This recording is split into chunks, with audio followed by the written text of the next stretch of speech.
देखें ये कितनी मिस्टेक्स होती हैं टेस्ट में। 1 atmosphere of gas is at 25 degree centigrade, the pressure increase to dash, जबकि एक्चुअली ये 2 एटमॉस्फेयर था। जहाँ से इन्होंने छापा है सवाल वहाँ से मैंने जब वैल्यूज़ देखी एट डैश डिग्री सेंटीग्रेड, अब ये भी डैश नहीं दिया हुआ, ये 50 डिग्री सेंटीग्रेड है। Volume of gas will be changes from dash D M cube to dash D M cube. अब ये भी गलत है, of course 1 D M cube to 2 D M cube. ये जब मैंने ओरिजिनल जहाँ से इन्होंने छपाई की है देखा, अब इससे अंदाज़ा कर लें कि क्वेश्चन तक गलत है। V1 P1 अपॉन T1 बराबर होता है V2 P2 अपॉन T2 के। V1 P1 दोनों 1 1 है। टेम्परेचर को हमेशा केल्विन में कन्वर्ट करते हैं, 273 प्लस करते हैं। V2 तो चाहिए, P2 2 है, T2 50 में 273 प्लस करो मैथ्स के रूल के तहत। ये प्लस हो गया 323 वो, और उधर जाके मल्टीप्लाई हो गया। डिवाइड किससे करेंगे? 298 से।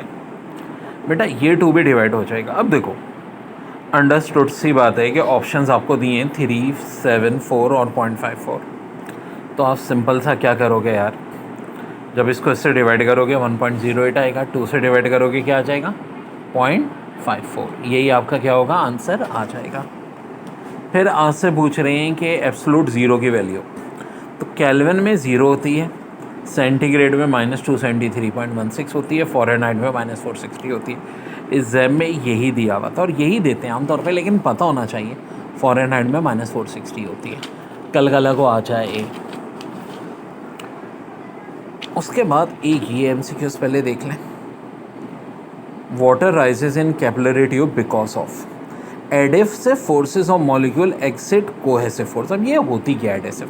बेटा अब इधर देख लो, मॉलिक्यूल की वॉल ऑफ कंटेनर के साथ जो फोर्स ऑफ अट्रैक्शन होती है उसे एडेसिव कहते हैं, और मॉलिक्यूल की आपस में जो हो उसे कोहेसिव कहते हैं। तो जब एडेसिव फोर्सेस ज़्यादा हो जाएं कोहेसिव से तो क्या होता है? वाटर क्या होता है?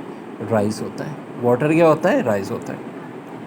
फिर कह रहे हैं which of following influence variation of temperature at which boiling point of liquid take place. तो करेक्ट आंसर है आउटसाइड प्रेशर। क्या आउटसाइड प्रेशर कितना है? ज़ाहिर है हमारा कराची में कुछ और है, मरी पे कुछ और हो जाएगा, माउंट एवरेस्ट पे कुछ और। What is the oxidation number of के मैग्नीज इन K2MnO4? देखो पोटेशियम ग्रुप 1 का है, ग्रुप 1 का ऑक्सीडेशन हमेशा क्या होता है? +1। मल्टीप्लाई किससे कर दो? 2 से। आगे दिया हुआ है मैग्नीज, फिर है ऑक्सीजन जिसका क्या होता है? -2। मल्टीप्लाई किससे कर दो? 4 से। -2 को 4 से मल्टीप्लाई करो कितना हो जाएगा? -8। +2 + Mn -8 = 0। 2 में से 8 माइनस करो 6, इधर माइनस से उधर जाके +6, तो ये आ गया +6। बच्चों तुम लोगों का कोई कसूर ही नहीं है, इतनी मिस्टेक्स है ना इस बार आंसर की में कि बस। In electrical chemical series what is the electrode chemical series what is the electrode of all metal above hydrogen. ये इसकी हमने एक ट्रिक भी बताई थी उसको याद रखने की, कॉल मी ज़ेब्रा वगैरह करके। खैर बस इतना याद रखो कि मेटल्स अबव देन हाइड्रोजन होंगे तो हमेशा क्या होंगे? वो नेगेटिव होंगे। फिर organic compounds are classified into, तो देखो एक ओपन चेन होंगे, एक क्लोज चेन होंगे। फिर कह रहे हैं which of following are the isomers of pentane. देखो टोटल 3 बनेंगे, अल्केन है 5 कार्बन का, एक तो है नॉर्मल पेंटेन विदाउट ब्रांच, एक ये बन जाएगा 2 मिथाइल ब्यूटेन। लॉन्गेस्ट चेन 4 की है, सेकंड पे ब्रांच है 2 मिथाइल ब्यूटेन। यहाँ पर देखो 5 को कैसे बनाएंगे? ये 3 2 ब्रांचें कर देंगे, 2 डाई मिथाइल प्रोपेन। फिर कर देंगे आइसोमेरिज्म जो होता है प्रोपानोल और एसीटोन में कौन सा होता है? देखो ये है एसीटोन, ये प्रोपानल, दोनों का मॉलिक्यूलर फार्मूला C3H6 होता है, तो ये फंक्शनल ग्रुप आइसोमेरिज्म है, और ये इनका मॉलिक्यूलर फार्मूला होता है। ये भी हमने बहुत कराया था क्लास में, ठीक है बच्चों। तो गलती तुम लोगों ने कोई नहीं की है, इनके आंसर कीज़ ही गलत हैं, और ये प्री प्लान्ड एक साजिश होती है हमेशा। Graph of volume versus pressure at constant temperature, Boyle's law होता है, और ये जो स्ट्रक्चर होता है इस तरह, नॉन लीनियर ऑप्शन में से correct. An organic compound has carbon is equal to 40%, hydrogen equal to 6.66% and oxygen 53.3%। What is empirical formula of the compound? देखो बेटा, कार्बन की परसेंटेज 40 दी है, एटॉमिक मास से डिवाइड कर दो, ये आ जाएगा 3.33। हाइड्रोजन की 6.67 दी है, इसे भी इसके एटॉमिक से डिवाइड कर दो, 6.67 आएगा। ऑक्सीजन की 53 पॉइंट दी है, 3.33। अब देखो एम्पेरिकल फार्मूला निकालने के लिए मोल रेशो है, हमें चाहिए होता है अगला स्टेप सिंपल मोल रेशो, सबसे छोटी वैल्यू होगी ना, उससे तीनों को डिवाइड करेंगे। अब देखो ये दोनों ही छोटी हैं, तो 3.3 को 3.33 से डिवाइड करें 1, कार्बन का 1 आ गया। 6.67 से करें, हाइड्रोजन का 2 आ गया। और यहाँ भी कितनी है? 3.33। 3.33 को जब हम 3.33 से डिवाइड करेंगे क्या आ जाएगा? 1 आ जाएगा। तो एम्पेरिकल फार्मूला क्या हो गया? C1H2O1। यही क्या हो गया बच्चों हमारा? लिमिटिंग रिएक्टेंट की ना वीडियोस मेरे चैनल पे बहुत मिल जाएंगी, अमीन एजुकेशन लिमिटिंग रिएक्टेंट करेंगे तो 7.6 ग्राम कार्बन सल्फाइड के रिएक्ट कर रहे हैं विद 12 ग्राम ऑफ ऑक्सीजन। ये इक्वेशन दी हुई आपसे कह रहे हैं लिमिटिंग रिएक्टेंट। देखो बड़े मुश्किल मेरी मैजिक याद है।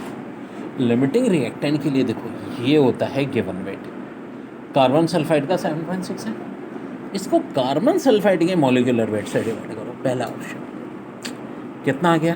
0.1। अब 0.1 को फर्दर किससे डिवाइड कर दो? यहाँ के नंबर ऑफ मोल से। जब कुछ नहीं है तो क्या होगा? 1। 0.1 को 1 से डिवाइड करो, 0.1 ही रहेगा। ये तो किसका निकला है बच्चों? कार्बन डाई सल्फाइड का।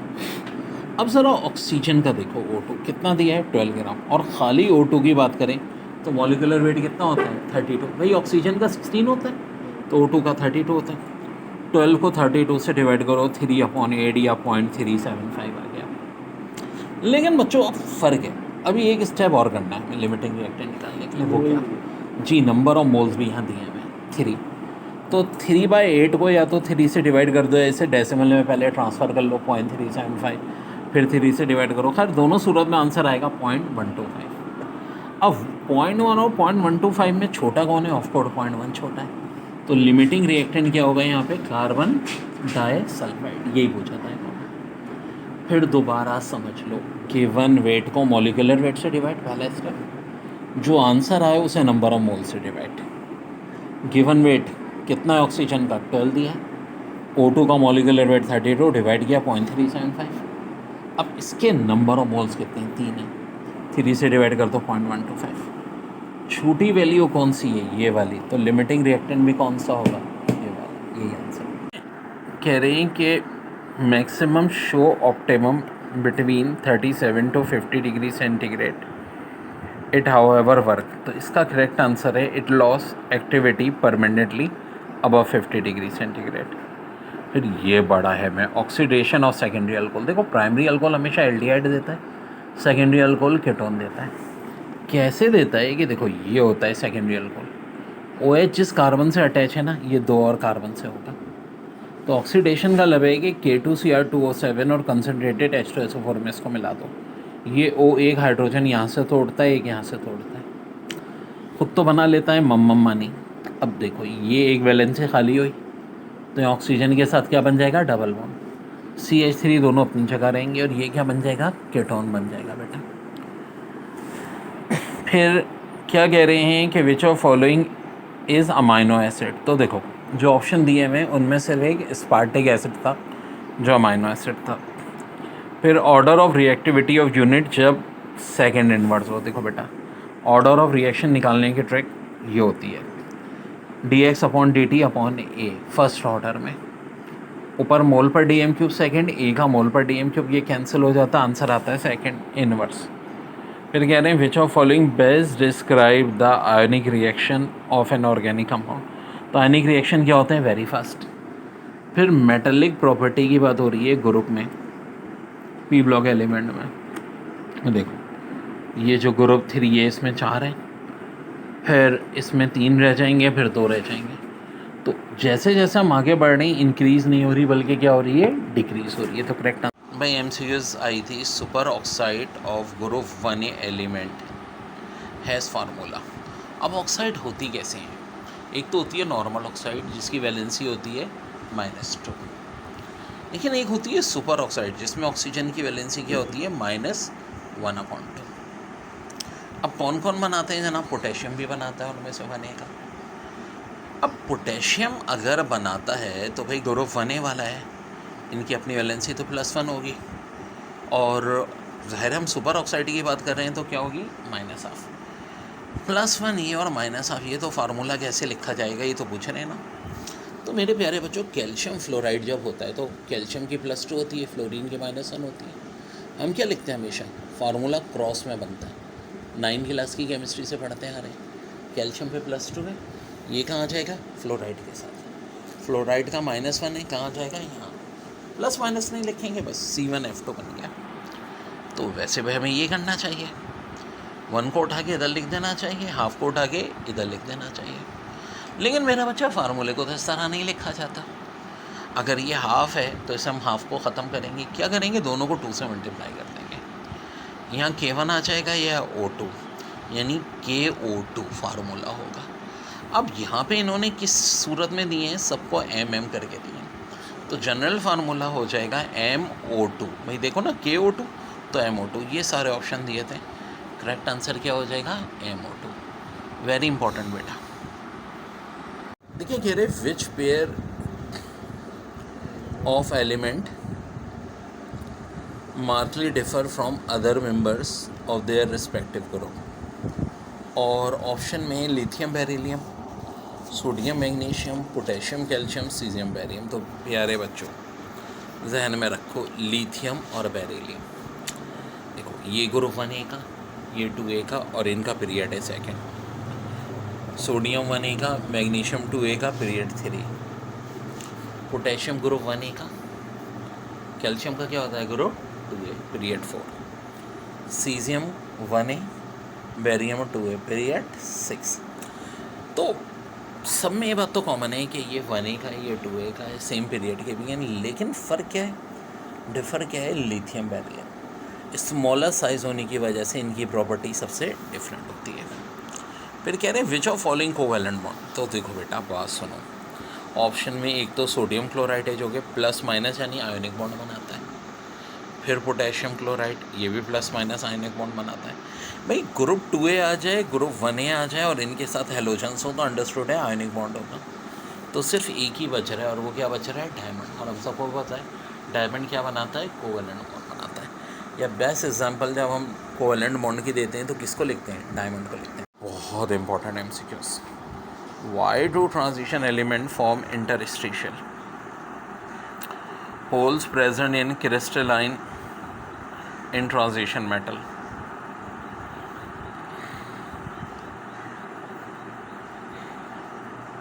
ठीक है, तो बिल्कुल जनाब यहाँ होल्स होते हैं और यहाँ इसके दरमियान में क्या होते हैं? हाइड्रोजन। और ये होते हैं टाइटेनियम हाइड्रोजन 1.73। ठीक है, ये चीज़ कहलाती है ऑक्लटेड हाइड्रोजन।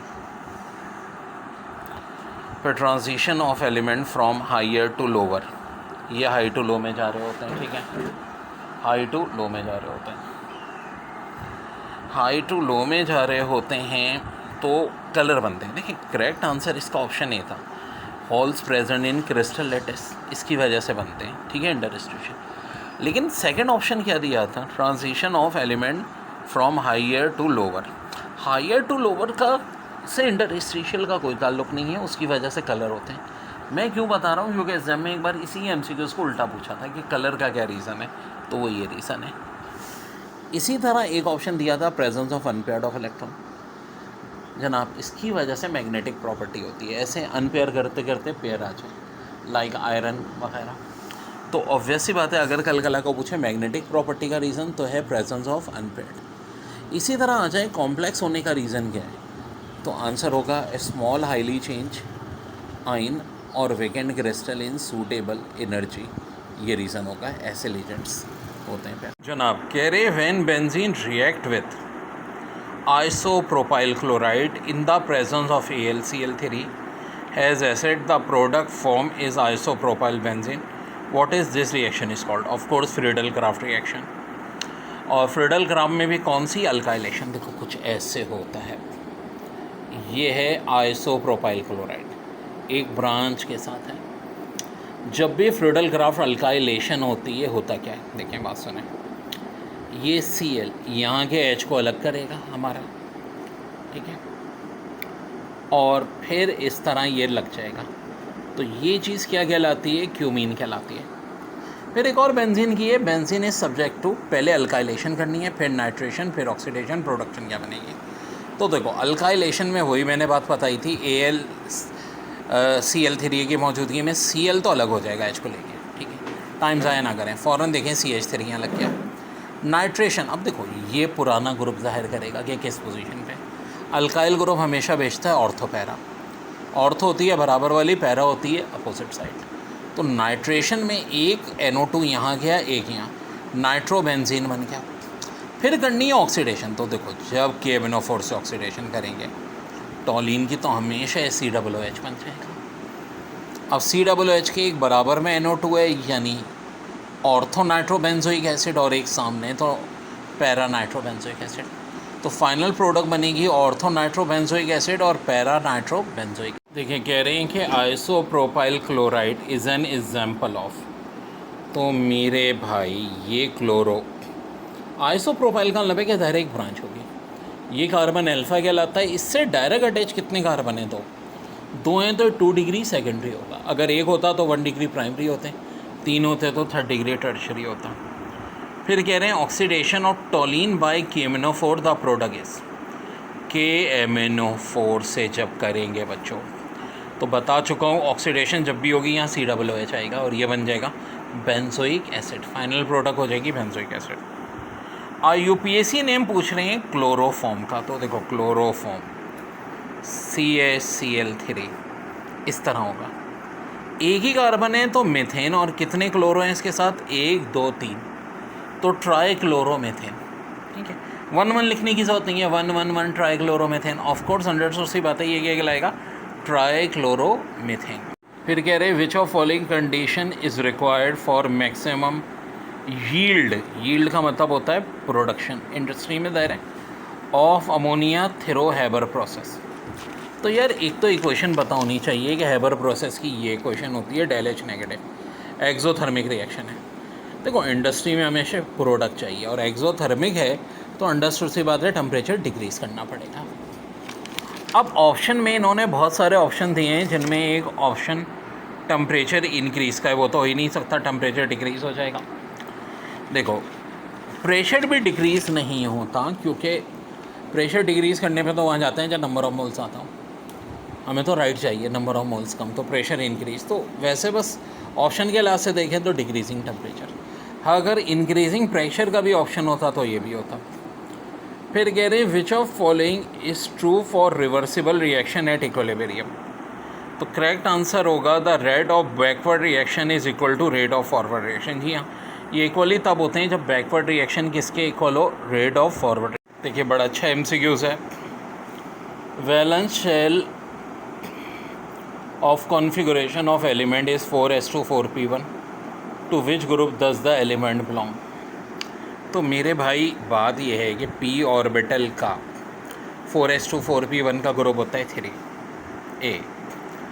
फिर कह रहे हैं कि कैल्शियम जिसका नंबर 20 दिया हुआ है, क्लोरीन का 17 दिया है, तो कह रहे हैं जो फार्मूला है कैल्शियम क्लोराइड का क्या होगा, तो भाई ये होगा। ये तो बहुत ही लंबा सवाल था। फिर कह रहे हैं CO2 और SO2 की बेस्ट डिस्क्रिप्शन क्या है। तो देखो CO2 होता है लीनियर, कैसे भाई, ऐसे करके, ठीक है, ये लीनियर है। इसके बरक्स SO2 सल्फर यूं करके ऑक्सीजन लगे होते हैं एंगुलर शेप में। ना सिर्फ एंगुलर होते हैं, partial positive partial negative polar भी होता है।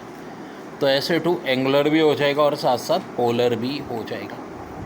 फिर हाइब्रिडाइजेशन पूछ रहे हैं इथीन में, तो इथाइन में, ठीक है। तो जितने भी अल्काइन हैं इनमें हमेशा कौन सी हाइब्रिडाइजेशन होती है, sp होती है, sp हाइब्रिडाइजेशन। फिर कह रहे हैं which of following reaction Kp और Kc इक्वल। Kp और Kc तब इक्वल होते हैं जब रिएक्टेंट और प्रोडक्ट के मोल्स बराबर हों। हम ऑप्शंस में से देख लेंगे कि किस में रिएक्टेंट और प्रोडक्ट के मोल्स बराबर। IUPAC name of alpha beta dimethyl valeric acid. Valeric acid का पे कितने कार्बन होंगे? 1 2 3 4 5। ठीक है, अब एक बड़ी अहम बात सुनो बेटा, ये जो कॉर्नर वाला है ना, ये COOH है। कैसे लगा हुआ है? ऐसे लगा हुआ है, ये कॉर्नर वाला। कॉमन नेम में COOH के जो बिल्कुल बराबर है उसे अल्फ़ा कहते हैं, उसके बराबर बीटा, फिर गैमा। तो क्या दिया हुआ है? अल्फ़ा बीटा डाइमेथाइल, यानी अल्फ़ा पे CH3 है और बीटा पे CH3 और 5 का है तो पेंटानोइक एसिड है। तो IUPAC में इसका नेम क्या हो जाएगा? IUPAC में देखो अल्फ़ा बीटा नहीं होता, बल्कि क्या हो जाता है? 2,3 डाइमेथाइल। और वेलेरिक का मतलब होता है 5, तो 5 के लिए IUPAC में क्या लफ्ज़ यूज़ होता है? पेंटा। तो इसको हम क्या कहेंगे? 2,3 डाइमेथाइल पेंटानोइक एसिड। वैसे ही बड़ा अच्छा सवाल है, what volume of oxygen at STP receive to burn 500 DMQ of ethene. देखो बेटा, ऐसे होता है ये रिएक्शन, ये क्वेश्चन है आपकी। और से देखो, 1 मोल इथीन का 3 मोल दे रहा है ऑक्सीजन को। 1 मोल जब 3 मोल दे रहा है तो 1 DMQ भी 3 DMQ दे रहा होगा, डायरेक्ट रिलेशन होती है STP पे। तो अगर ये 500 दे रहा है तो क्या करोगे? 500 को 3 से मल्टीप्लाई कर देंगे, आंसर क्या हो जाएगा? 1500 DMQ। भाई देखो, बड़ा आसान है। इसका 1 मोल है, इसके कितने मोल हैं? 3। 1 मोल इसके 3 मोल दे रहा है तो 500 कितने देंगे? 500 को 3 से मल्टीप्लाई कर दो, आंसर 1500। बहुत है। मैं which of following is form when acetone is oxidise. Acetone ऐसे होता है। ऑक्सीडाइज हमेशा ये किससे होगा? K2Cr2O7 और कंसनट्रेटेड H2SO4, हाइड्रोकार्बन और बेंजीन के अलावा। अब बेटा देखो, इसके नतीजे में एक तो बनता है एसिडिक एसिड, और बाय प्रोडक्ट क्या होती हैं? कार्बन डाइऑक्साइड और वाटर। अब एसिडिक एसिड तो इसका कॉमन नेम है, IUPAC नेम इसका क्या है? ऑक्टा डेका अपना IUPAC नेम क्या है? Ethanoic acid. ऐसे इथानोइक एसिड। तो वहाँ जो ऑप्शन दिया था पेपर में, उन्होंने क्या दिया था? Ethanoic acid. तो एसिडिक एसिड भी दे सकते हैं, या ये भी कर सकते हैं कि भाई ऑप्शन ए हो एसिडिक एसिड और हो जाए बी में इथानोइक एसिड और बोथ एन बी। तो बहुत आसान है, ये देखो ऐसे होगा ये रिएक्शन। ठीक है बेटा, देखें, कह रहे हैं कि लीजन डाईएथाइलिन ट्राइअमाइन जो है, ये एग्जाम्पल किसकी है? बाइडेंटेट, ट्राइडेंटेट, पेंटाडेंटेट या हेक्साडेंटेट। तो देखो ऐसे होता है इसका structure, 1 lone pair, 2 lone pair और 3 लोन पेयर। तो ये क्या होगा? ट्राइडेंटेट। डेंटेन से मुराद या तो लोन पेयर होंगे या नेगेटिव चार्ज होगा। देखो जैसे कि यहाँ देख लो, मोनोडेंटेड में NH3 होता है क्योंकि इसमें 1 लोन पेयर होता है। बाइडेंटेड में इसी का भाई इथाइलिन डायमाइन, याद रहे ये इथाइलिन ट्राइअमाइन है, इथाइलिन डायमाइन बाइडेंटेड होता है। और देखें ये जो दिखा है ना EDTA hexadentate, ethylene diamine tetraacetate, ये हेक्साडेंटेट होता है। ठीक है, तो ऑफ कोर्स करेक्ट आंसर ये यहाँ अकॉर्डिंग टू सिचुएशन क्या हो जाएगा आपका? ट्राइडेंटेट। ठीक है, tridentate. The nature of attraction which hold molecular force. तो मेरे भाई वंडर वॉल फोर्स होती है, क्योंकि ये एक इंटरमॉलिक्यूलर फोर्स होती है, तो ये होल्ड करती है। अब देखो आयनिक बॉन्ड में कौन सी करती है? ऐसे करके, ये देखो ना, जैसे कि पॉजिटिव होगा उसकी 6 की 6 साइडों पे नेगेटिव होगा और नेगेटिव की 6 की 6 साइडों पे पॉजिटिव होगा। कोवेलेंट ऐसे शेयरिंग हो रही होती है। ठीक है, म्यूचुअल शेयरिंग एक पेयर की। और हाइड्रोजन बॉन्डिंग देखो, HF का ही असली बॉन्ड है, ये असली है, ये असली है। ये जो डॉटेड लाइन है ना, फिजिकल बॉन्ड HF को शो कर रही है, ये शो किसको कर रही है? HF को। तो करेक्ट आंसर ऑफ कोर्स यहाँ पे क्या हो जाएगा? Wonder wall force. Nature of attraction which hold molecular force, तो करेक्ट आंसर क्या हो जाएगा? Wonder wall force. फिर देखो कह रहे हैं what is the mathematical statement of first law of thermodynamics. तो होती है del E = Q - W। ये तो बहुत हमने पढ़ा है। ठीक इसी तरह कह रहे हैं what is del H equal to according to first law of thermodynamics योगा H equal to del E plus P del V, और यही आंसर है। Which of following reaction can be use for the conversion of ethyl alcohol into acidic aldehyde? बड़ा ही तगड़ा MCQ है।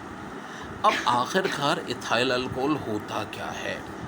C2H5OH, ठीक है। ये एक कार्बन के साथ 3 हाइड्रोजन, और जिसके साथ एक OH लगा है तो उसके साथ सिर्फ 2 हाइड्रोजन होंगे। और बनाना क्या चाह रहे हैं भाई? एसिटैल्डिहाइड, यानी कि ऑक्सीजन और कार्बन दरमियान में, एक तरफ CH3 एक तरफ H, ठीक है। IUPAC नेम इसका इथानल है, एसिटैल्डिहाइड, यानी एक एल्डिहाइड जिसमें कार्बन ऑक्सीजन डबल बॉन्ड हो, एक तरफ R हो एक तरफ H हो। अब ये बनेगा कैसे? ये बनता है डीहाइड्रोजनेशन से। डीहाइड्रोजनेशन कैसे होगी? निकल और कॉपर कैटालिस्ट की मौजूदगी में होगी। कैसे आए देखते हैं। देखो बेटा, जब हम निकल कॉपर मिलाएंगे तो इधर का एक H और यहाँ का भी एक H, कोई सा भी। आप बोलो सर ये और ये भी हो सकते हैं, हाँ ये भी हो सकते हैं, एक बचेगा, ये दोनों निकल जाएंगे। H2 का निकलना डीहाइड्रोजनेशन कहलाता है। अब देखो, ये ऑक्सीजन के भी एक वैलेंसी फारिक, कार्बन की भी फारिक, आपस में क्या बना लेंगे? डबल बॉन्ड बना लेंगे। तो आपसे पूछा ये था कि इथाइल अल्कोहल से जो एसिड एल्डिहाइड बनाते हैं, ये प्रोसेस क्या कहलाता है? तो भाई ये प्रोसेस क्या कहलाएगा? डीहाइड्रोजनेशन। क्या कह रहे हैं? Dry distillation of which of following can be done to produce acetone. तो बेटा बेहतर तो ये होता है कि इसका रिएक्शन बड़ा कॉम्प्लिकेटेड है, तो मैं कहता हूँ बस याद रखो कि एसीटोन की प्रिपरेशन का एक मेथड है dry distillation of calcium acetate. वैसे अगर समझना है तो समझ भी सकते हो, ये फार्मूला होता है कैल्शियम एसीटेट का। यहाँ कैल्शियम O के साथ COOCH3, फिर यहाँ COOCH3, और एसीटोन का फार्मूला कैसे होता है बेटा? ऐसे होता है। तो क्या होगा बेसिकली, यहाँ का CH3, यहाँ का CH3 और ये COCH3 मिल के एसीटोन बना लेंगे। अब देखो बचेगा क्या? एक CA बच रहा है, एक C बच रहा है, 3 O बच रहे हैं, यानी बायो प्रोडक्ट क्या होगी? Calcium carbonate. तो बस सिंपल यार याद रख लो भाई इसको कि ड्राई डिस्टिलेशन कैल्शियम एसीटेट की क्या प्रोड्यूस करती है? एसीटोन। तो इसको हमेशा याद रख लो बस कि ड्राई डिस्टिलेशन जब भी होगी कैल्शियम एसीटेट की, क्या प्रोड्यूस होगा? Acetone. Which of following will give iodoform reaction on treatment with Na2CO3? बड़ा ही धांसू सवाल था भाई। और I2 यानी आयोडीन। देखो मेरे भाई, आपसे बात हो रही है कि आयोडोफॉर्म रिएक्शन तो यार मशहूर ज़माना, कॉमन नेम है इसका एसीटोन, IUPAC नेम है प्रोपानोन यानी केटोनिक ग्रुप। तो बेटा ये तो रिएक्शन बनाई है मैं, एक तो इससे बनता है ये जिसे आयोडोफॉर्म कहते हैं, सोडियम आयोडाइड बनता है, सोडियम एसीटेट बनता है, कार्बन डाइऑक्साइड और मम्मम मानी। फिर कह रहे हैं which of following is form when acetaldehyde is heated with oxidizing mixture of K2CrO27 concentrated H2SO4। यार एल्डिहाइड का जब भी ऑक्सीडेशन होता है ना तो कार्बोक्सिलिक एसिड बनता है। आए ज़रा ऑप्शंस देखते हैं। एक तो मीथानोइक एसिड दिया है, एक मीथानल दिया है। मीथानॉल तो नहीं बनेगा, ऑफ कोर्स मीथानोइक एसिड ही बनेगा। अब ये बनेगा कैसे, आए देखते हैं। भाई मीथानोइक एसिड एक कार्बन का है तो एक कार्बन वाला ही एल्डिहाइड हम लेंगे। एक कार्बन वाला एल्डिहाइड क्या होता है? मीथानल इसका IUPAC नेम होता है, फॉर्मल्डिहाइड इसका कॉमन नेम होता है। जब ऑक्सीडेशन करेंगे ना, देखो ये 4 वैलेंसी पूरी है तो वो कहाँ आएगा भाई? इस C और H के दरमियान में आ जाएगा, क्योंकि कार्बन की भी 4 वैलेंसी पूरी, ऑक्सीजन की एक यहाँ कार्बन के साथ हो गई, एक इस हाइड्रोजन के साथ हो गई, और ये बन गया मीथानोइक एसिड। ठीक है, मीथानोइक एसिड यानी कार्बोक्सिलिक एसिड, क्योंकि एल्डिहाइड की ऑक्सीडेशन पे हमेशा बनता है, क्या बनता है? Carboxylic acid. तो करेक्ट आंसर होगा बेटा यहाँ विच of following is form when excess of ethyl alcohol is treated concentrated sulphuric acid at low temperature. L भाई बहुत प्यारी एमसीक्यू है ये भी। आखिरकार पूछ क्या रहे हैं ये यार, देखो ये ध्यान से देखो, C2H5OH हमारे पास basically which of following is form when excess of ethyl alcohol. Ethyl alcohol में क्या मिला रहे हैं, कंसनट्रेटेड सल्फ्यूरिक एसिड। देखो भाई, सल्फ्यूरिक एसिड की एसिडिक प्रॉपर्टी भी होती है, हाइड्रोजन की वजह से, दिमाग बैठा लो, सल्फ़र की वजह से सल्फोनेटिंग, ऑक्सीजन की वजह से ऑक्सीडाइजिंग, लेकिन एक होती है डिहाइड्रेशन। डिहाइड्रेशन बोले तो मम मानी यानी वाटर निकालना, ठीक है, बचपन में कहते हैं ना पानी को मम मानी, ठीक है बेटा। तो अब ये क्या होता है, कैसे निकलेगा, आप देखो, बात सुनो। डाई इथाइल अल्कोहल यानी 2 मॉलिक्यूल हम लेते हैं, ठीक है, 2। अब एक मॉलिक्यूल का हाइड्रोजन निकलता है, गायब हो जाता है, और दूसरे वाले का OH भी निकलता है। अब क्या होगा, ये वाला O लिंकेज करके इसको ऐसे बना देगा, ऐसे, तो क्या प्रोडक्ट बनेगी, डाई इथाइल ईथर। भाई इधर ही कहलाएगा ना, ऑक्सीजन के आर। तो ये बड़ी अच्छी ट्रिक है, बैठा लो, कि जब भी इथाइल अल्कोहल या अल्कोहल में कंसनट्रेटेड H2SO4 होगा किसी में भी, तो हमेशा क्या बन जाएगा, ईथर बन जाएगा, ठीक है, ईथर बन जाएगा। यहाँ चूँकि इथाइल अल्कोहल था 2 कार्बन वाला, तो डाईथाइल ईथर बन गया। अगर यहाँ क्या होता, प्रोपानॉल, तो डाई प्रोपाइल ईथर बन जाता। क्योंकि देखो 2 इथाइल अल्कोहल थे, एक का H और एक का OH, अलग हो गए, डिहाइड्रेशन हो गई, ये सिचुएशन रह गई, ये ऐसे कनेक्ट हो जाएगा और ये बन जाएगा। कह रहे हैं मास ऑफ प्रोटॉन किसके बराबर होता है, 1836 इलेक्ट्रॉन, 1836 न्यूट्रॉन, और भी बहुत सारे ऑप्शन दिए हैं। तो भाई ये तो बिल्कुल बेसिक है, एक प्रोटॉन कितने के बराबर होता है, 1836 इलेक्ट्रॉन के। फिर कह रहे हैं which of following is different in Na+1, Na का हमें पता है एटॉमिक नंबर 11 होता है, Mg+2 हमें पता है मैग्नीशियम का एटॉमिक नंबर 12 होता है, और Al+3 Al+3 है ये, ठीक है। अल्युमिनियम का हमें पता है 13 होता है। तो ज़रा ध्यान से देखो बेटा, Na+1 हो चाहे Mg+2 हो और Na+3 हो, La+3 हो, इन सब में कितने इलेक्ट्रॉन रह जाएंगे, 10। तो नंबर ऑफ इलेक्ट्रॉन तो सेम होंगे, 10 होंगे, तो ये आंसर नहीं हो सकता। शेल कितने रह जाएंगे, 2, ये भी नहीं हो सकता। इलेक्ट्रॉनिक कॉन्फ़िगरेशन सबकी सेम हो जाएगी, 1s2 2s2 2p6, जो न्यून की होती है, तो ये भी नहीं हो सकता। क्या चीज़ डिफरेंट होगी, नंबर ऑफ प्रोटॉन, क्योंकि इसमें 12 प्रोटॉन, अल्युमिनियम में 13, सोडियम में 11, प्रोटॉन तो चेंज नहीं हुए ना, तो क्या चीज़ डिफ़र होगी, नंबर ऑफ प्रोटॉन। याद रहे, जब इलेक्ट्रॉन सेम हो तो आइसो इलेक्ट्रॉन कहलाते हैं, नंबर ऑफ शेल भी सेम होते हैं, इलेक्ट्रॉन भी सेम होते हैं, इलेक्ट्रॉनिक कॉन्फ़िगरेशन भी सेम होती है। एक चीज़ जो डिफरेंट होती है, जो पूछिए वो होगा नंबर। देखिए कह रहे हैं elimination, the elimination reaction in between alkyl halide in a strong base take place by mechanism E1 and A2, how many stop are involved in each of the following। तो भाई देखो, ये हमने बहुत डिटेल में पढ़ा था। एलिमिनेशन जो होती है E1 की हमेशा 2 स्टेप होती है, ठीक है, 2 स्टेप होती है। इवन SN1 भी 2 स्टेप होती है, जो सब्सटीट्यूशन है, और इसी तरह E2 1 स्टेप होती है, इसी तरह SN2 भी 1 स्टेप है। फिर कह रहे हैं which of following is an example of tertiary alkyl halide. बेटा देखो ध्यान से, इसका करेक्ट आंसर है 2 ब्रोमो 2 मिथाइल ब्यूटेन। क्योंकि देखो ब्रोमो जिस कार्बन के साथ होगा उसके साथ कम से कम 3 कार्बन और होंगे, तभी तो टर्शरी या 3 डिग्री होगा। ये देखो अल्फा कार्बन कहलाता है, और बाकी सारे क्या कहलाते हैं, बीटा कहलाते हैं। ये गैमा वाले की तो बात ही नहीं करेंगे हम, हाँ अलबत्ता स्ट्रक्चर ऐसे बना हुआ होगा। तो जो ऑप्शन दिए हुए थे इसकी एक बड़ी अच्छी ट्रिक बताऊँ बेटा, तभी पॉसिबल है कि हेलोजन और मिथाइल सेम हो, यानी 2 ब्रोमो 2 मिथाइल। 3 ब्रोमो अगर होता ना तो वाला ऑप्शन हो ही नहीं सकता था, या अगर यहाँ मिथाइल 3 पे और ब्रोमो 2 हो, हेलोजन और ये मिथाइल सेम कार्बन पे होंगे, तब भी टर्शरी 3 डिग्री हो सकता है। देखिए radius of first orbit of hydrogen 0.53 angstrom, which orbit has radius of 4.77 angstrom. तो देखो क्लास में मैंने रटवाया था पूरा कि रेडियस का फार्मूला होता है n² 0.53 एंगस्ट्रॉम। अब यहाँ ऑप्शन है 1 2 3, सोचो 0.5 को किससे मल्टीप्लाई करूँ कि 4.77 आए, तो ऑफकोर्स n 3 होगा। क्यों भाई, क्योंकि 3 का स्क्वायर कितना होता है 9, और 9 को अगर खाली 0.5 से मल्टीप्लाई करते तो क्या आता 4.5, चूँकि 0.53 है तो क्या होगा 4.77। देखो n 1 तो होने से रहा, 1 होता तो ये होता, n 2 होता तो 2 का स्क्वायर 4, 4 को 0.5 से मल्टीप्लाई करें 2 पॉइंट समथिंग है, और अगर n 4 होता तो 4 का स्क्वायर 16, फिर तो बहुत बड़ी वैल्यू आ जाती। तो ऑफकोर्स आंसर क्या होगा 4.77 एमस्ट्रॉन्ग।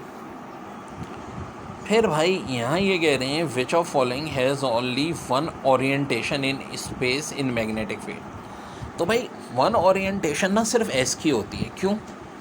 पी की होती हैं 3, डी की होती हैं 5 और एफ की होती हैं 7, तो खाली एस की 1 होती है, एस की खाली। देखें पूछ रहे हैं IUPAC name of stearic acid. अब स्टेरिक एसिड देखो बेसिकली ये स्ट्रक्चर होता है C17H35COOH। इसका कोई और नाम भी होता है जी हाँ, इसको ऑक्टा डेकानोइक एसिड के भी कहते हैं। तो IUPAC नेम इसका क्या हो जाएगा ऑक्टा। क्यों? देखो 1 और 17 कितने कार्बन हो गए 18, 8 के लिए ऑक्टा आता है, 10 के लिए डेका आता है। एग्जाम में एक और बड़ा इंपॉर्टेंट है, ज़रा ध्यान से देख लो, पाल्मेटिक। पाल्मेटिक का मतलब क्या होता है 16। अगर पाल्मेटिक पूछा जाएगा ना तो मैं क्या लिखूँगा, ऑक्टा की जगह क्या हो जाएगा हेक्सा। भाई 6 के लिए क्या आता है हेक्सा, हेक्सा डेकानोइक एसिड। तो फिलहाल इन्होंने पेपर में क्या पूछा था स्टेरिक एसिड का, तो स्टेरिक एसिड का क्या हो जाएगा ऑक्टा डेकानोइक एसिड, ऑक्टा डेकानोइक एसिड, जो कि कितने का हो जाएगा हमारा 18 का। ठीक है चीज़ कह रहे हैं ईसा इज यंगर देन मूसा।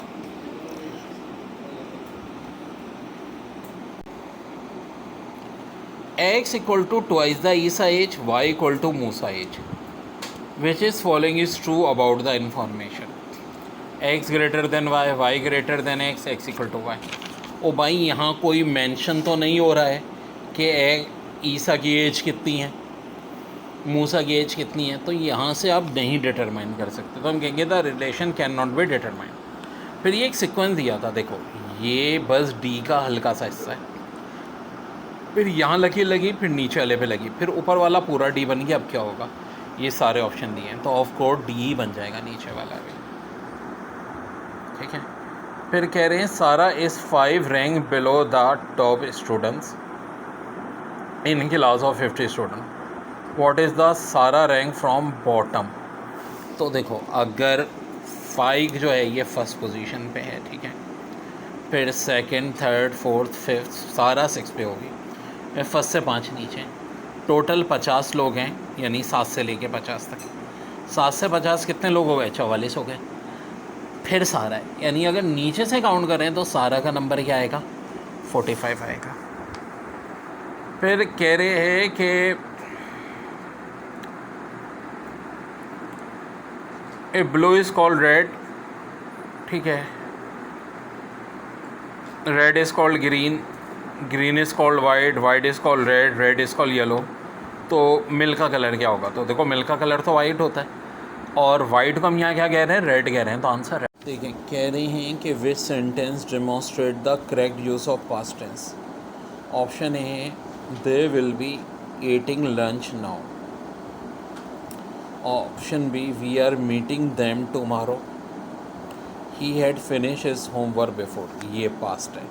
ठीक है, डजंट मैटर पास इंडेफिनेट हो पास परफेक्ट हो, बस पास का पूछा था इन्होंने। फिर कह रहे हैं which of following sentence has correct word order. She usually goes for jogging in the evening. अब देखो शी के साथ यूजली, फिर एक हेल्पिंग वर्ब मैच कर रहा है फॉर जॉकिंग, ये तो बिल्कुल सही है। In the evening goes she usually, नहीं जनाब अजीब सा सेंटेंस है, she goes to the usually, नहीं ये भी गलत है, तो ऑप्शन ए इज़ करेक्ट। इसके बाद कह रहे हैं what will be the suitable response to the question how your doing at school. तो कौन सा अच्छा रिस्पॉन्स होगा इस क्वेश्चन का। आई डोंट लाइक स्कूल अजीब छचोरी बात है, I am going to the park कोई ताल्लुक ही नहीं है, my favourite subject is maths, ये भी नहीं है, it was great thank for asking, yes ये सूटेबल आंसर है इस क्वेश्चन का। देखिए फिर कह रहे हैं कि इसमें से एपिस्ट्रॉफ का सही यूज़ का है, तो toys are in corner possessive होता है। यहाँ देखो cat toys are in corner, ये सही है क्योंकि किसके टॉयज हैं, कैट्स के, तो एपिस्ट्रॉप के लिए पोजेशन होना चाहिए। फिर यहाँ सूटेबल आर्टिकल की बात हो रही है, he lives in old house dash old house. तो देखो ओल्ड एक पॉजेसिव डिग्री का एडजेक्टिव है, तो आर्टिकल या तो आ लगता है या एन लगता है, तो चूँकि आ वोवल है तो एन लग जाएगा।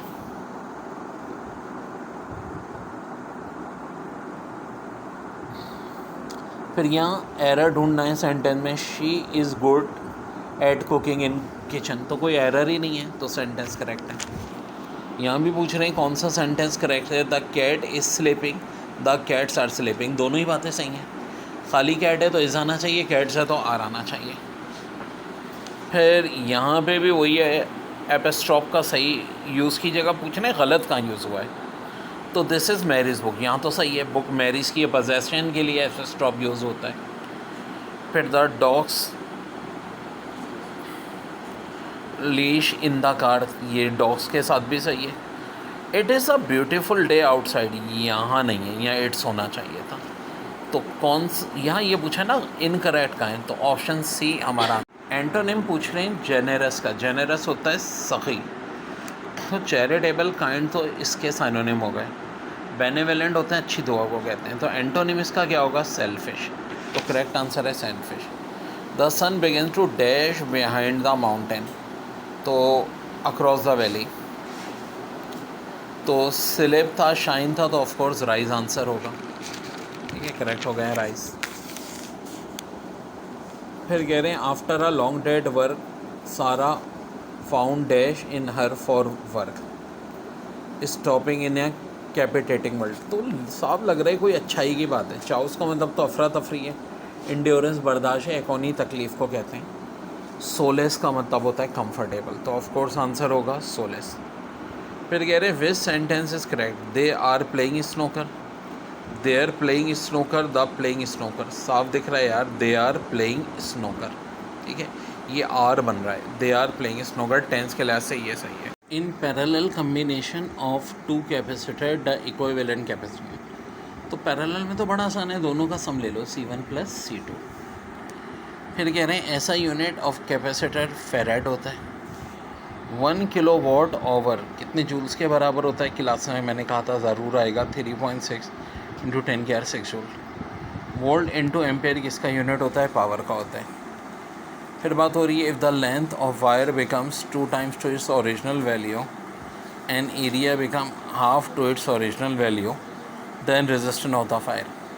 देखो बेटा लेंथ डबल हो गई, एरिया हाफ हो गया, ठीक है, तो होता क्या है कि एरिया खुद डायरेक्टली प्रोपोर्शनल होता है रेडियस के स्क्वायर के, इसका मतलब रेडियस भी हाफ हो रहा है, तो हाफ का स्क्वायर 4, ओवरऑल एरिया 4 times कम हो जाएगा। अब देखो जो शॉर्ट है या रेडियस 4 times कम हो जाएगा, लेंथ अपॉन आर स्क्वायर, तो लेंथ तो 2 ही है, आर हाफ, क्योंकि एरिया हाफ है तो ये भी हाफ होगा, हाफ का स्क्वायर, ठीक है जी। तो अब सीधी सादी बात है, मैथ्स के रूल कहते हैं नीचे वाला 2 पर आएगा, 4 2 8, तो ये वाला आंसर की में गलत था, इसका करेक्ट आंसर है 8। देखो आइसोकोरिक प्रोसेस में क्या चीज़ कांस्टेंट होती है, वॉल्यूम, इसी तरह आइसोबैरिक में प्रेशर, आइसोथर्मल में temperature. 42 joules heat is transferred to the system during the expansion. What is the change in internal energy when burden is 32 joules? भाई burden 32 joules है, तो देखो E बराबर होता है Q माइनस डब्ल्यू के। अब Q आपका 42 है, 32 आंसर 10 joules आ जाएगा। फिर कह रहे हैं first law of thermodynamics is generalising the law of, तो ऑफ कोर्स ये क्या होता है, कंजर्वेशन ऑफ एनर्जी होता है। ये बड़ी अच्छी MCQs है। While stating charging and discharging of a capacitor RC resistance into capacitance is known as dash constant.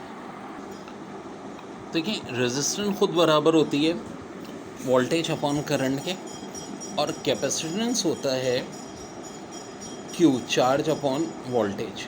अब देखो होगा क्या कि RC करना है, V अपॉन I को मल्टीप्लाई कर दो Q अपॉन V से, वी तो लड़के मर जाएंगे। क्यू अपॉन आई, तो देखो क्यू अगर आई टी के बराबर होता है तो आप बता सकते हो कि क्यू अपॉन आई किसके बराबर होगा। ठीक है भाई, इधर डिवाइड है उधर जाके मल्टीप्लाई हो जाएगा। तो कौन सा कांस्टेंट हो गया? Time constant. तो इसका करेक्ट आंसर है time constant. Time taken for half the number of atom of radioactive isotope to decay is called. MCQs आई थी हाफ लाइफ। देखो क्या मतलब हुआ कि जैसा कि 32 ग्राम से 16 ग्राम हाफ हो गया, कितने दिन में हुआ? फ़र्ज़ करो ये 15 दिन में हुआ, फिर अगले 15 दिन में 8 ग्राम हुआ, फिर अगले 15 दिन में 4 ग्राम, फिर अगले 15 दिन में, तो इसका मतलब हाफ लाइफ कितनी हो गई? 15 दिन। एक और बड़ा अच्छा क्वेश्चन है, 32 gram radioactive element decay and remains 2 gram after 60 days, what is the half life of this radioactive element? मेरे भाई 32 ग्राम था इनिशियली, ठीक है, कह रहे हैं 2 ग्राम जो है रह गया 60 डेज़ के बाद, तो इसकी हाफ़ लाइफ क्या होगी? यार देखो बड़ी अच्छी टेक्निकल बात 32 से 16 आधा हुआ, ये फर्स्ट हाफ लाइफ। 16 से 8 मज़ीद आधा हुआ, सेकेंड हाफ लाइफ। 8 से 4 हुआ, थर्ड हाफ लाइफ। 4 से 2 हुआ, फोर्थ हाफ लाइफ। कितनी हाफ लाइफ हो गई भाई? 4 हाफ लाइफ हो गई। अब ज़रा ध्यान से देख लो यार, 4 हाफ लाइफ हुई, नंबर ऑफ हाफ लाइफ 4। आपको डेज कितने दिए हैं? 60 डेज। अब हाफ लाइफ निकालनी है ना, एक मेरी मैजिकल ट्रिक याद रखो, टाइम को क्या करो, नंबर ऑफ हाफ लाइफ से डिवाइड कर दो। 60/4 कितना होता है? 15, तो 15 हो जाएगी इसकी हाफ लाइफ। वेल देखो चेक भी कर लें, 15 दिन बाद इतना, 15 और 15 30 दिन बाद इतना, 30 और 15 45 दिन बाद, और 45 और 15 60 दिन बाद। When charge particle enter the magnetic field parallel it will move, तो आंसर होगा straight. The dimension of magnetic field strength is same that as of, तो आंसर हो जाएगा मैग्नेटिक इंडक्शन। फिर है the weber is the unit of measure of, weber है, ठीक है ये, तो ये मैग्नेटिक फ्लक्स होता है। Lenz law is also known as law of conservation of energy. फिर Fleming right hand rule the second finger, देखो फर्स्ट फिंगर जो है वो तो मैग्नेटिक फील्ड को जाहिर करती है, सेकेंड फिंगर इंडक्टेड करंट को। एक current generator is device that converts mechanical energy into electric energy, device that convert AC to DC. अब देखो फ़र्क है, एक है इसका प्रोसेस, एक है डिवाइस। एसी को डीसी में कन्वर्ट करने की डिवाइस डायोड है, और जो प्रोसेस है वो कहलाता है रेक्टिफिकेशन। फिर फुल रेक्टिफाइड कितनी डायोड यूज़ होती हैं? 2 डायोड यूज़ होती हैं full wave rectified. If the car is slowing down along the negative axis then acceleration will be along. ये होता है positive Y, negative Y, positive X, negative X. देखो negative की तरफ तो स्लो हो रही है, इसका मतलब है एक्सेलरेशन अलोंग कहाँ था? पॉजिटिव एक्स एक्सिस पे था। हमेशा ये कॉन्सेप्ट जहन में बिठा के रखो। फिर कह रहे हैं instantaneous velocity along the curve path is, तो आंसर होगा along to the tangent, along to the tangent. फिर एक और बड़ी अच्छी एमसीक्यूज़ हैं, इन परफेक्ट इलास्टिक कोलिजन क्या क्या चीज़ कंजर्व होती है? मोमेंटम भी होता है, काइनेटिक एनर्जी भी होती है, और टोटल एनर्जी भी होती है। सारी की सारी चीज़ें क्या होती हैं? कंजर्व होती हैं, कंजर्व होती हैं। फिर कह रहे हैं जो डिस्प्लेसमेंट और टाइम का जो ग्राफ होता है, बेसिकली वो क्या होता है? Velocity by displacement upon time क्या होता है? वेलोसिटी। ऐसे बनेगा इसका ग्राफ, टाइम होगा एक्स एक्सिस पे, डिस्प्लेसमेंट होगा Y axis. Range of projectile on horizontal place is same for that, तो देखो ये तब सेम होता है जब एंगल का सम 90 हो, तब रेंज सेम होती है, यानी कॉम्प्लीमेंट्री। तो सिर्फ इन ऑप्शन में 75 और 15 है। The product of force and time is equal to, तो भाई इसको कहते हैं चेंज इन मोमेंटम। फिर कह रहे हैं at what point during projectile is vertical component of velocity 0, तो भाई देखो वर्टिकल कंपोनेंट कब 0 होता है? ये हाईएस्ट पॉइंट पे, ठीक है, वर्टिकल कंपोनेंट क्या हो जाता है? 0 हो जाता है। इसके बाद कह रहे हैं relationship between radian and degree. तो देखो 1 रेडियन बराबर होता है 57.3 डिग्री के। फिर कह रहे हैं in case of centripetal acceleration value of instantaneous acceleration. अब इससे आसान MCQ क्या होगी, आंसर होगा v² upon r, v² upon r। Figure wavelength की, तो देखो इसमें वेवलेंथ पूछी है इस फिगर में। यार ये ना मैक्सिमम ये होता है क्रस्ट, हाफ जो ये ऊपर का होता है, फिर ये ट्रफ, फिर ये क्रस्ट। वेवलेंथ को या तो एक क्रस्ट से क्रस्ट का डिस्टेंस या ट्रफ से ट्रफ का, ये हम कह लेंगे कि ये जो देखो पूरा जो एक कंप्लीट हुआ है ना, ये एक वेवलेंथ है। फिर ये जो आ गई ये 2 वेवलेंथ है। अगर 2 वेवलेंथ 2 मीटर के बराबर है तो एक वेवलेंथ कितने के बराबर होगी यार, सिंपल सी बात है 1 मीटर हो जाएगा आंसर। फिर कह रहे हैं with increase in pressure speed of sound will remain constant. Pressure से तो कांस्टेंट रहती है ना, टेम्परेचर से चेंज होती है भाई। फिर कह रहे हैं in transfer wave the portion above the mean level is called wave crust. ये बताया था ना, ये वाला क्या कहलाएगा, वेव क्रस्ट। नीचे वाला वेव ट्रफ, तो आंसर हो जाएगा वेव क्रस्ट। फिर कह रहे हैं the maximum displacement of a particle of medium either side of mean position of wave is called. किसकी डेफिनेशन है भाई ये, एम्पलीट्यूड की, आंसर हो जाएगा। कह रहे हैं electric motor turns eight 400 revolution पर minute it's angular velocity in radian पर सेकेंड विल बी। पूछ रहे हैं 400 रेवोल्यूशन पर मिनट है, तो भाई इसे अगर रेडियन पर सेकेंड में कन्वर्ट करना है तो 400 को मल्टीप्लाई करेंगे 2π से, और मिनट को सेकेंड में करना है तो 60 से डिवाइड करेंगे। ये 0 0 कैंसिल, 2 भी 6 से कटेगा, 40/3π is your correct answer. Very very important बच्चों। फिर कह रहे हैं a disc, a hoop, an sphere following down from an incline plane which object will reach at bottom fast. तो भाई स्पेयर होगा, और किस वजह से, इनर्शिया की वजह से, ठीक है जी। फिर सेंट्रीपिटल फोर्स का फार्मूला पूछ रहे हैं। देखो ये फार्मूला तो बड़ा कॉमन है, लेकिन इन्होंने सारे ऑप्शन में m, ओमेगा और r दिए थे। तो देखो हमें अच्छी तरह पता है v ओमेगा r के बराबर होता है। ओमेगा स्क्वायर की जगह ओमेगा, v की जगह ओमेगा अपॉन r का स्क्वायर। अब देखो ये r कट जाएगा, ये हो जाएगा m ओमेगा स्क्वायर और r, यही करेक्ट आंसर। कह रहे हैं object has 1 joule of potential energy, what is the work done in terms of height. देखो work done in the terms of height का मतलब है, अगर यहाँ आगे वर्ड दिया है in the terms of height, तो इसका मतलब सेम होगा जो पोटेंशियल एनर्जी है। 1 जूल पोटेंशियल एनर्जी है, तो वर्क डन भी क्या होगा, 1 जूल ही होगा। फिर power is the dot product of, किन 2 चीज़ों की होती है, तो भाई फोर्स एंड वेलोसिटी की होती है। फिर बड़ा अच्छा ताल्लुक है the area under force displacement graph given. तो देखो फोर्स और डिस्प्लेसमेंट का जो ग्राफ होगा ना, इससे हमेशा वर्डन आता है, क्योंकि वर्डन डॉट प्रोडक्ट की किसकी होती है, फोर्स और डिस्प्लेसमेंट की। फिर कह रहे हैं body of mass m is moving with velocity v after a short interval of time, its velocity become double, how many times it's kinetic energy will increase और डिक्रीज। बेटा अगर वेलोसिटी डबल हो जाए तो ये फार्मूला होता है, 2 का स्क्वायर क्या होता है 4, और इंक्रीज़ होगी ऑफ कोर्स, तो आंसर होगा 4 टाइम इंक्रीज।